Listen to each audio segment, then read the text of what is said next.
There's something about the hours between midnight and dawn that changes the rules of reality. I don't mean that metaphorically. I mean the actual fabric of how the world works becomes thinner, more permeable, like skin stretched too tight over bone. And if you work the night shift long enough, you start to notice the patterns, the things that repeat, the faces that shouldn't be familiar but somehow are.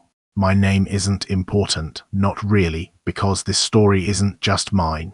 It belongs to all of us who have stood behind counters and desks while the rest of the world sleeps, all of us who have felt that crawling sensation on the back of our necks and known, absolutely known, that we're being watched. This is about what happens when you realize the person watching you has been planning something for far longer than you ever suspected. I want you to understand something from the start. The worst part of being stalked isn't the moment of confrontation. It's not even the immediate fear when you realize someone's been following you or studying you. The worst part is the retrospective horror. It's when you look back and realize how many moments you missed, how many times they were there and you didn't notice, how long they'd been weaving themselves into the background of your life like a spider patient enough to wait for the perfect moment to strike. It's realizing you were never as alone as you thought, not for weeks, maybe months. Let me take you back to when I first started noticing. I was working at a small motel, one of those places that barely exists on the map. 25 rooms, 2 floors, the kind of establishment that smells perpetually of old carpet and industrial cleaning solution. I took the overnight shift because I thought it would be peaceful. And it was, at first. Most nights I'd sit in the back office, half watching something on my laptop, half listening for the bell that would tell me someone needed something at the front desk. The building had its rhythms, you see. Every place does when you spend enough time there. The heater would click on at certain intervals. The structure would creak as it settled.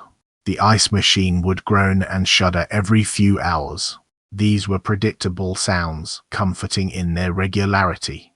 But after a few months, I started noticing sounds that didn't fit the pattern. Little things at first. The bell at the front desk ringing when nobody was there. Footsteps that seemed to come from empty hallways. Doors that were open when I was certain I'd locked them. I told myself it was nothing. Old buildings make noise. Maybe I'd been forgetting to lock things. Maybe the bell had a loose connection.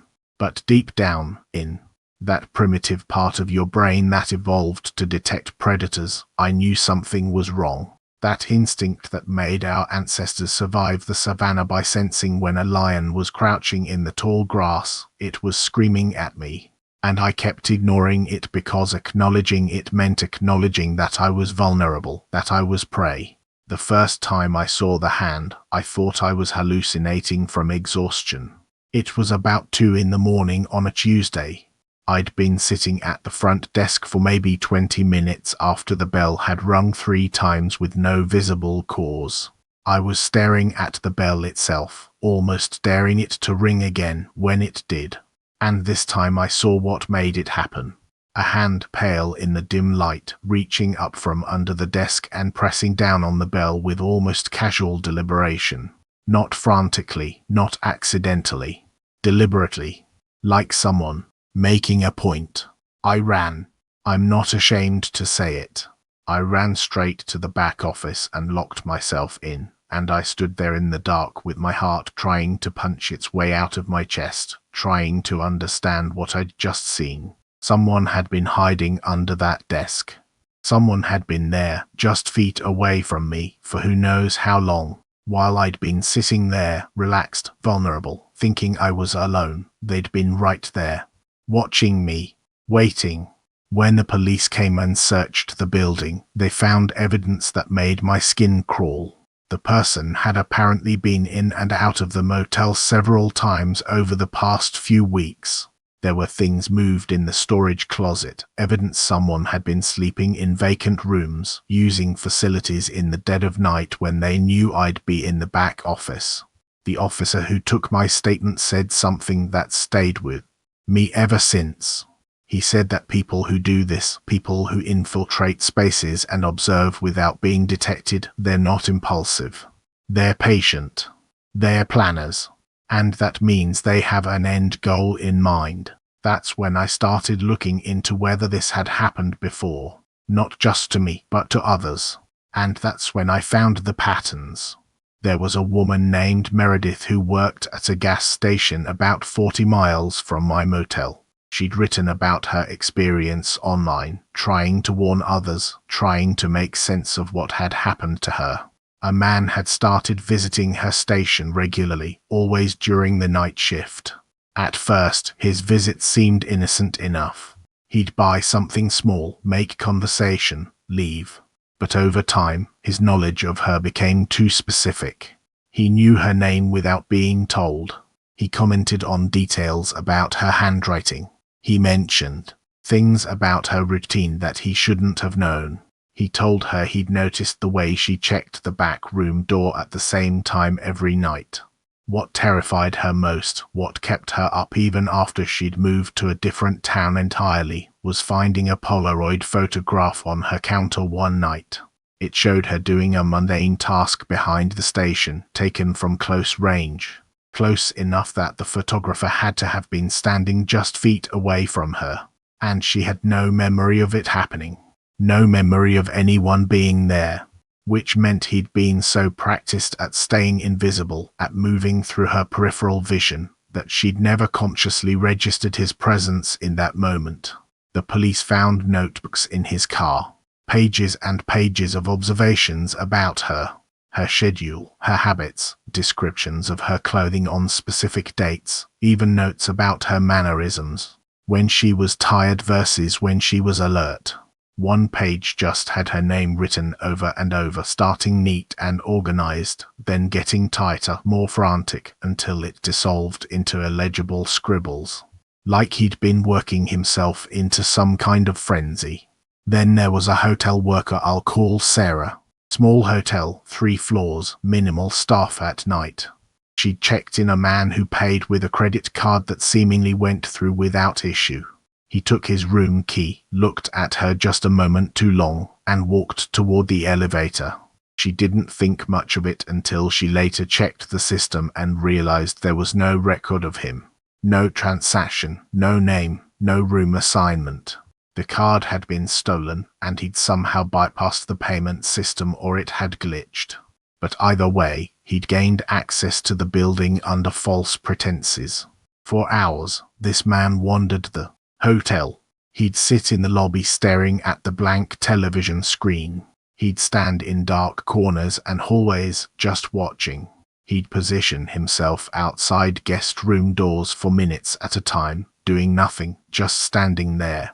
When she checked the camera feeds later, she could track his movements throughout the night.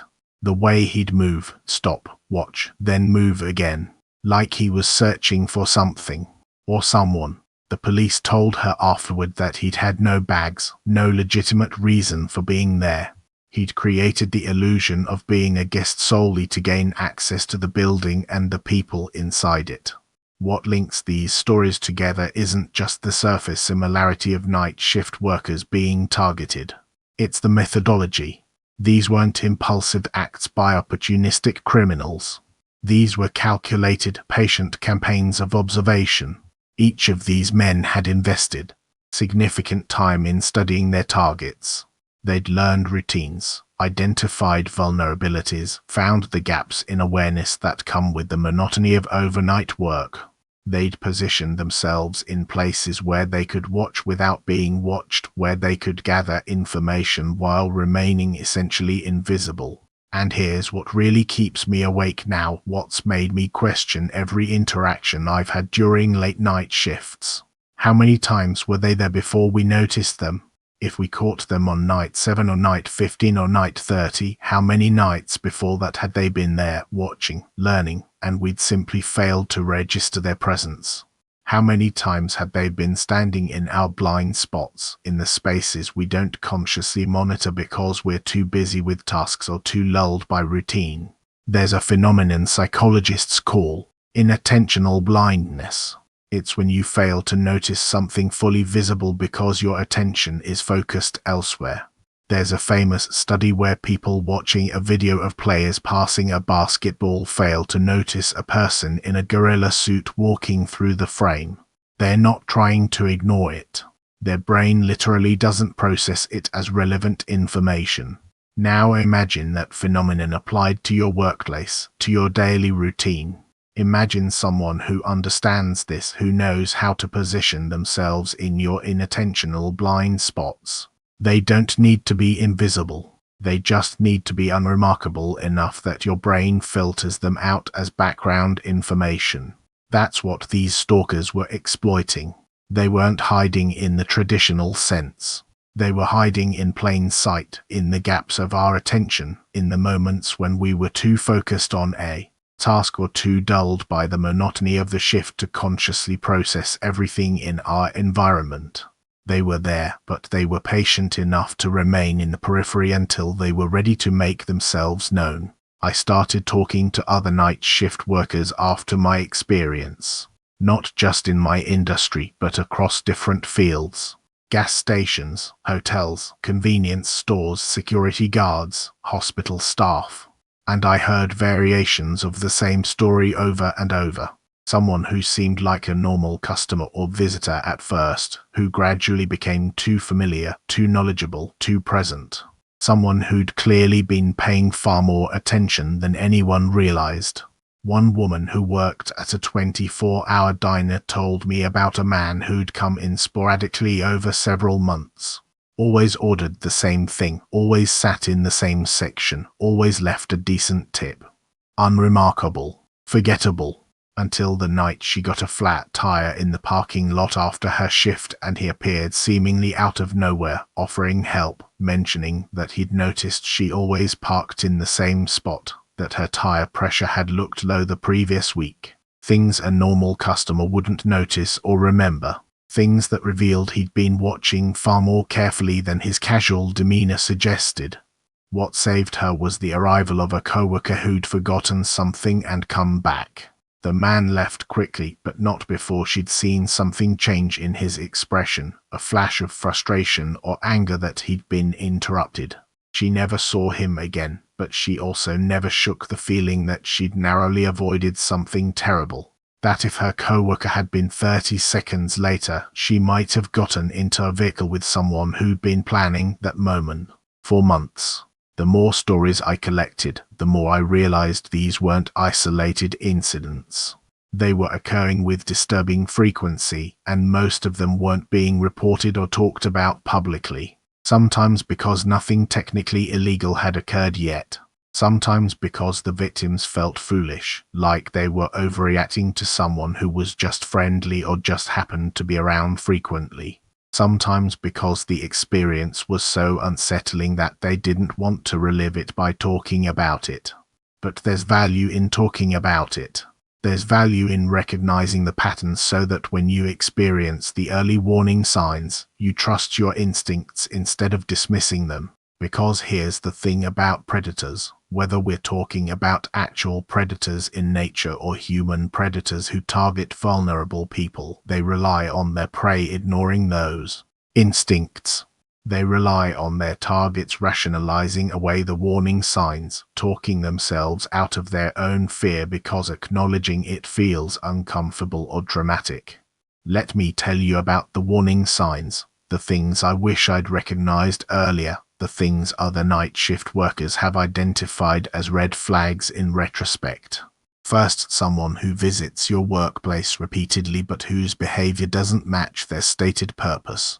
If someone claims they're waiting for a food delivery but there's no delivery ordered. If someone says they are a guest at a hotel but there's no record of them. If someone comes into a store multiple times but never actually shops. Your instincts are telling you something's wrong. Listen to them. Second, someone who demonstrates knowledge about you that you haven't shared. Your name when you're not wearing a name tag. Your schedule when you've never discussed it with them. Details about your routine, your habits, things they could only know from watching you carefully over time. This isn't friendliness. This isn't coincidence. This is surveillance. Third, someone who positions themselves in ways that allow them to observe without being observed. Standing in corners where they're not immediately visible. Sitting in areas where they can see you but you have to make an effort to see them. Appearing in multiple locations around your workplace in ways that seem designed to track your movements. This is reconnaissance. They're mapping your patterns, identifying your vulnerabilities. Fourth, someone whose visits increase in frequency or whose behavior gradually becomes more invasive. Stalking is typically an escalating behavior. It starts with observation from a distance, then progresses to closer proximity, then to interaction, then to intrusion. If someone's visits are becoming more frequent, if they're staying longer, if they're asking more personal questions or making more presumptuous comments, they are escalating. And escalation doesn't stop on its own. Fifth, and this one's subtle, someone who makes you feel uncomfortable but you can't articulate why. This is your primitive brain recognizing a threat that your conscious mind hasn't processed yet. It's the accumulation of micro-signals, body language, tone of voice, timing, things that don't individually scream danger but collectively create a pattern your subconscious recognizes as predatory. Do not ignore this feeling. Do not rationalize it away. That discomfort is information. Now, I want to talk about what makes night shift workers particularly vulnerable, because understanding the vulnerability is crucial to protecting yourself. First, there's the isolation. During the day, even a small business has multiple employees present, customers coming and going, a constant flow of witnesses. At night, you're often alone for hours. There's nobody to back you up, nobody to notice if something's wrong, nobody whose presence alone might deter someone with bad intentions. Second, there's the predictability. Night shifts often mean you're arriving and leaving at the same times, parking in the same places, following the same routines. You become predictable, and predictability is dangerous when someone's watching you because it allows them to anticipate your movements, to plan around your schedule, to know when you'll be most vulnerable. Third, there's the reduced visibility. Parking lots are poorly lit. Streets are empty. Security cameras might cover some areas but leave gaps. If something happens, there are fewer people around to see it. Fewer chances of intervention, fewer witnesses. Criminals know this. Stalkers know this.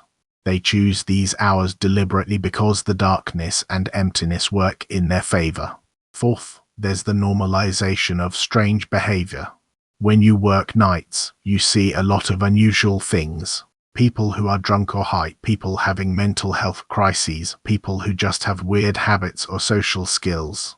You get used to brushing off odd behavior because you encounter it regularly. But that normalization can make you slow to recognize when someone isn't just weird, they're dangerous.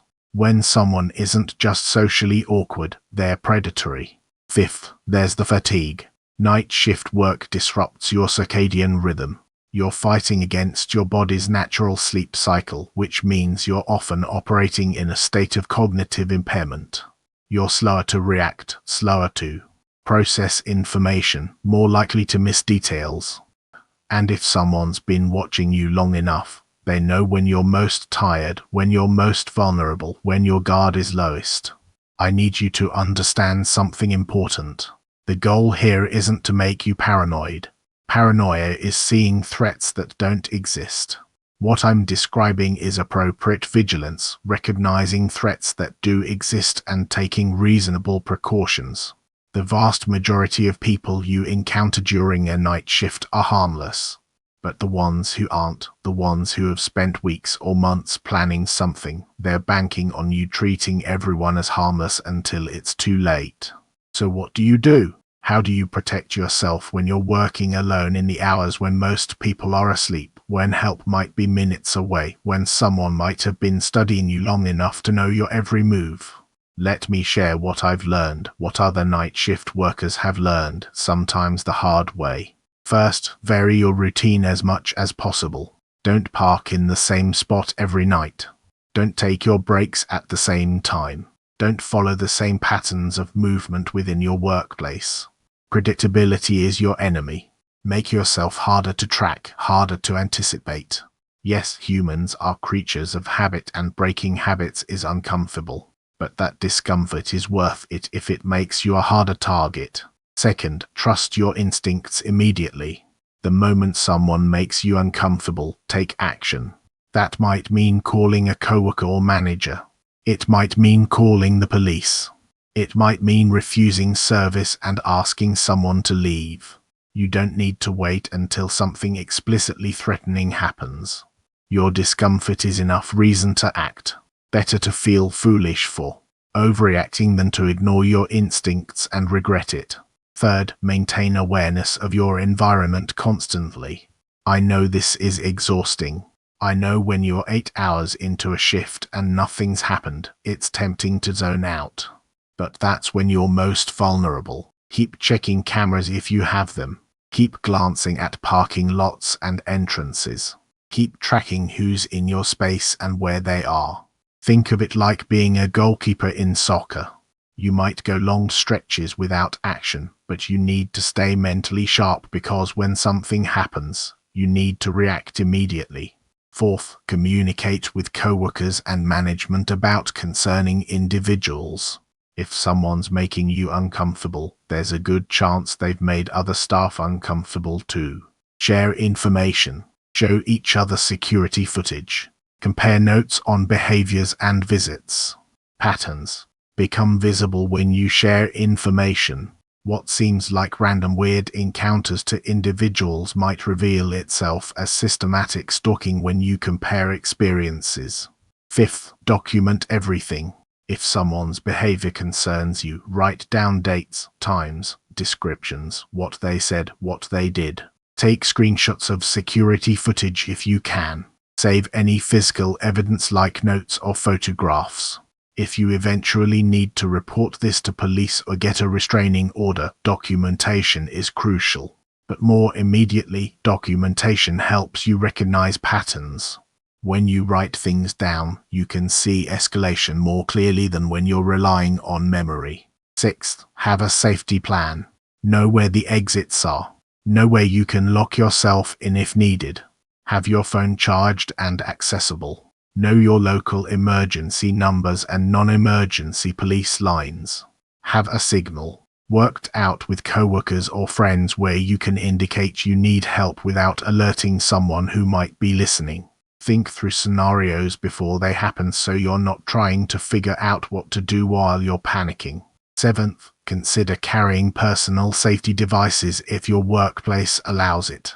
Pepper spray, personal alarms, even something as simple as a flashlight can be useful. But know how to use them and know the legal restrictions in your area.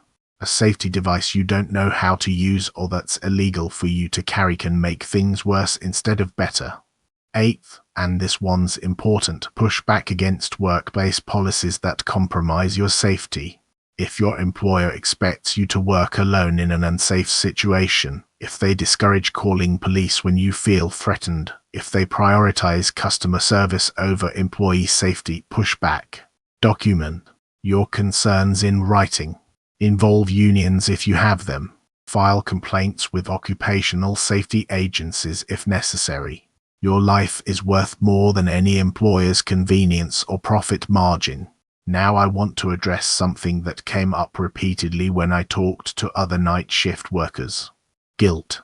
So many of them felt guilty for feeling afraid, guilty for calling police, guilty for refusing service to someone, guilty for making a scene or being dramatic. And that guilt had, in several cases, delayed their response to genuine threats.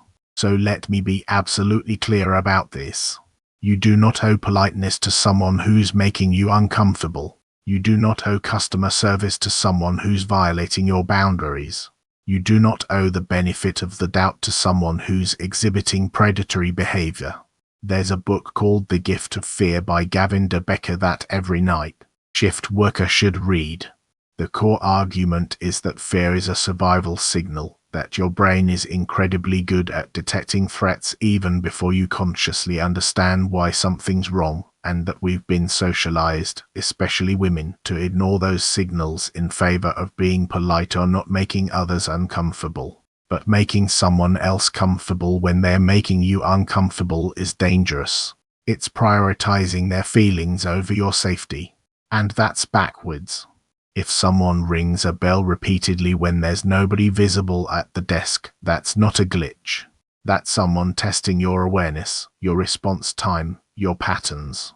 If someone sits in your lobby for hours without sleeping or watching TV or doing anything normal, they're not just a person who can't sleep. They're observing you. If someone knows details about you they shouldn't know, they haven't just been friendly and attentive. They've been stalking you. These aren't dramatic interpretations. These are accurate assessments of threatening behavior, and responding to them isn't overreacting. It's reacting appropriately to a real threat. Let me tell you what happened after my experience at the motel. After the police searched the building and found evidence that someone had been infiltrating it repeatedly, management installed better cameras, added locks to more doors, and implemented a policy requiring 2 staff members during night shifts. It took a genuine threat and police involvement for them to take safety seriously. That shouldn't be necessary.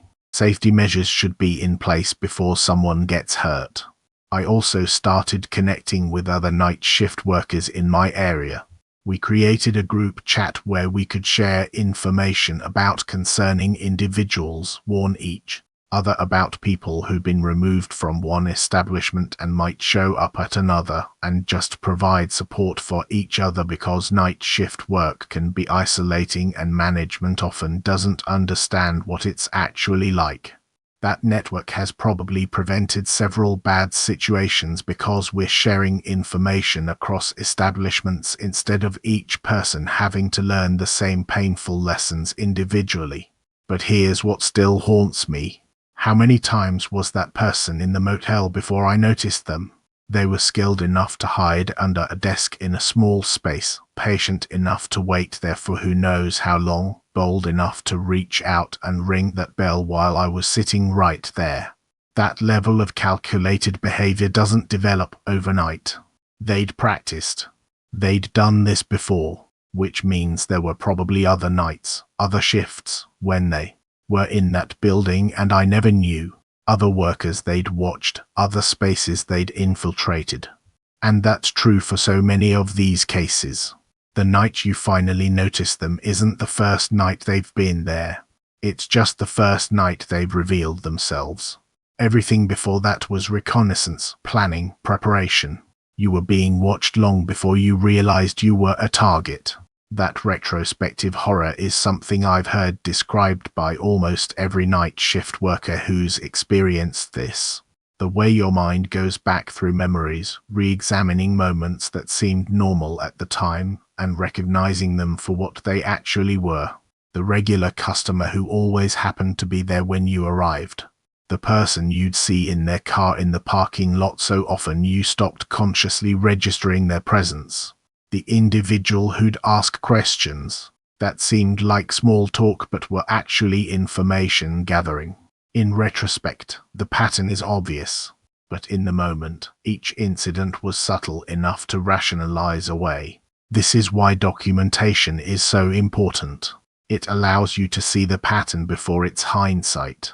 If you write down every time someone makes you slightly uncomfortable, even if each individual incident seems minor, you can step back and recognize that this person has made you uncomfortable 7 times in 2 weeks. That's not random. That's a pattern. And recognizing the pattern early gives you the chance to take action before the situation escalates to something dangerous. I also want to talk about the psychological impact of these experiences because it's something that doesn't get discussed enough. Post-traumatic stress isn't just for combat veterans or assault survivors. Anyone who's experienced a genuine threat, especially one that involves sustained stalking or the realization that they were being watched without knowing it, can develop trauma responses. Hypervigilance, difficulty sleeping, intrusive thoughts, anxiety in situations that remind you of the experience. These are normal responses to abnormal situations. They're not signs of weakness. They're signs that your brain experienced something threatening and is trying to protect you from future threats. If you're experiencing these responses, please talk to a mental health professional. Trauma that's left untreated tends to get worse over time, not better. Your brain needs help processing what happened and developing healthier coping mechanisms than constant anxiety. There's no shame in needing support after experiencing something frightening. If anything, seeking help is the stronger choice than trying to tough it out alone. For some workers I talked to, the psychological impact was severe enough that they had to leave night shift work entirely. They couldn't be alone in their workplace anymore without experiencing panic. They couldn't trust their own assessment of situations because they'd missed warning signs before. They couldn't relax during shifts because they were constantly scanning for threats. And honestly, I don't blame them. If your job is destroying your mental health, if every shift is filled with anxiety and fear, it's not worth it. No paycheck is worth sacrificing your psychological well-being. But for those who stay in night shift work, and there are many reasons someone might need to, finding ways to manage that anxiety and maintain appropriate vigilance without constant panic is crucial. This is where having a safety network helps. When you're in communication with other night shift workers, when you know you're not alone in being alert and cautious, it normalizes the vigilance instead of making you feel paranoid. You're not being irrational. You're being appropriately careful about a real risk. It also helps to acknowledge that while these experiences are more common than they should be, they're still not the majority of what happens during night shifts. Most nights are boring. Most people you encounter are normal. The goal is to be prepared for the exceptions without living in constant terror of them. Think of it like wearing a seatbelt. You wear it every time you drive, not because you expect to crash, but because if a crash happens, you want to be protected. Night shift safety works the same way. You stay alert and take precautions not because you expect every person to be a threat, but because when a real threat appears, you want to be prepared. Now, I need to address something uncomfortable. In almost all the cases I researched, the stalkers were men and the targets were women. This isn't a coincidence. This isn't me being sexist or making assumptions. This is a statistical reality backed by crime data. Women working alone at night are disproportionately targeted by predators. This is a societal problem that goes far beyond individual cases. It's rooted in cultural attitudes about gender, power, and violence. But acknowledging this reality isn't about creating division or painting all men as threats. Most men are not predators. Most men would be horrified by this behavior. The problem is that the ones who are predators are skilled at appearing normal, at blending in, at exploiting the social expectation that women should be polite and accommodating even when they are uncomfortable. They weaponize social norms to access victims. This means that as a society, we need to stop putting the entire burden of safety on potential victims. Yes, individual women can and should take precautions, but we also need employers to prioritize safety over profit. We need better lighting in parking lots, security cameras that actually work, policies that allow workers to refuse service to threatening individuals without fear of being fired, staffing that ensures nobody has to work completely alone during vulnerable hours. We need law enforcement to take stalking seriously before it escalates to violence. Too many of the workers I talked to had reported concerning behavior only to be told that nothing could be done until an actual crime occurred. But by the time an actual crime occurs, it's often too late. Stalking should be treated as the serious threat it is, not dismissed as someone being creepy or annoying. And we need cultural change around how we discuss and respond to women's fear. When a woman says she feels uncomfortable or threatened, the default response should be taking her seriously, not questioning whether she's overreacting or being too sensitive. Women's instincts about threats to their safety are usually accurate. They're trained from a young age to read situations and people for danger. When they say something's wrong, something is probably wrong. Let me bring this back to where I started. The hours between midnight and dawn, the hours when most people sleep and the world becomes quieter, stranger, more dangerous. For those of us who work those hours, who have chosen or been forced by circumstance to be awake when others aren't, vigilance isn't paranoia. It's survival. The man who hid under my desk at the motel was eventually identified through security footage and arrested on trespassing and other charges. The police told me he'd been doing this at multiple locations, targeting multiple night shift workers for months. I wasn't his first target. I probably wouldn't have been his last. What saved me was finally trusting my instincts, finally acting on that feeling that something was wrong instead of rationalizing it away. Every night shift worker I talked to who'd experienced something similar said the same thing. They wished they'd acted on their discomfort earlier. They wished they'd called for help the first time something felt off instead of waiting until the situation was undeniably threatening. They wished they'd trusted themselves. So that's my message to anyone working nights, anyone spending hours alone in the dark, anyone who's felt that crawling sensation on the back of their neck and wondered if they're being watched. Trust yourself. Your fear is information. Your discomfort is a warning. Act on it. Document it. Share it. Protect yourself. Because the alternative, waiting until you're certain, waiting until the threat is obvious, might mean waiting too long. The watching hours, the hours when predators know you're vulnerable and alone, they don't have to be hours of terror. They can be hours where you're alert, prepared, protected, where you're part of a network of people who look out for each other, where you trust your instincts and act on them, where you refuse to be an easy target. Because here's the final truth I've learned. Predators rely on isolation, on silence, on victims who doubt themselves or feel like they can't speak up.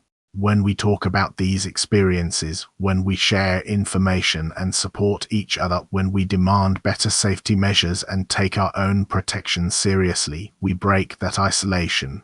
We become harder targets. We protect not just ourselves but each other. The night shift doesn't have to swallow you whole. It doesn't have to be a space where predators have free rein. It can be a space where workers are alert, supported, prepared. Where strange behavior is reported immediately, where discomfort is taken seriously, where nobody has to wait until something terrible happens to prove their fear was justified. That's the world I want to help create, not by scaring people or making them paranoid, but by empowering them with information, with support, with the confidence to trust their instincts and protect themselves. Because everyone deserves to feel safe at work, even in the darkest hours, even when they're alone, even when the rest of the world is sleeping. Your safety matters. Your fear matters. Your instincts matter. Trust them. Act on them. And know that you're not alone in this.